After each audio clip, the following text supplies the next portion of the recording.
After months of wallowing in a terrible heartbreak that completely destroyed my confidence, I joined an online dating site. After all, it was impossible to get over my lost love without finding a new love. I was at a point in my life where I was constantly around the same group of people. I was traveling on tour and surrounded by mostly women. I had done enough therapy to have a clear vision of the kind of guy I wanted to meet, and guys with real jobs was not a group I found myself in very often. So I set to work on setting up my dating profile. I clicked away, checking the boxes of all the qualities my dream man would have. The great thing about hiding behind a computer while doing this was that I could be completely honest.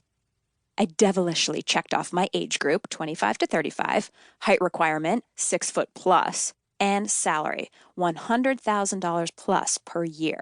I added a little about me, that I love reading, dogs, seeing concerts, things that were turnoffs, smoking, children, nail biting.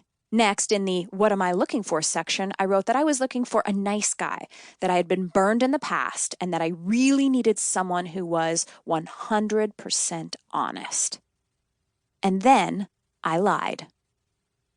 I used a fake name, Sally Prescott. I don't really know where the name came from. I figured I would be more protected from the possible lover Googling if I had an alias.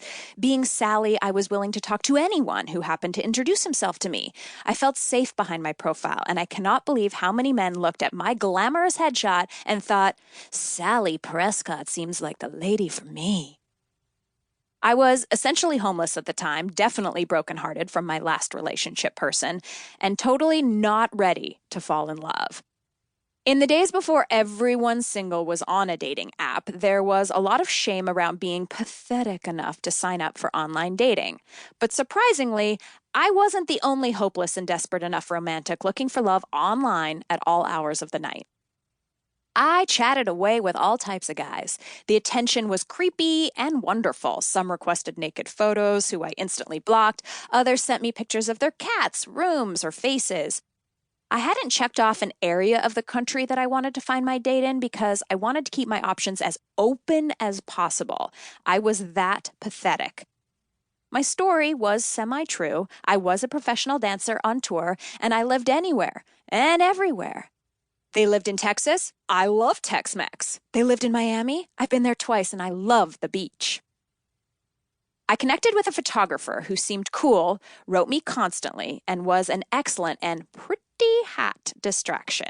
Having never actually met in real life, and after spending hours looking at the 2 total photos he had on his profile, I was convinced that this was the guy for me. Online stranger man and Sally forever.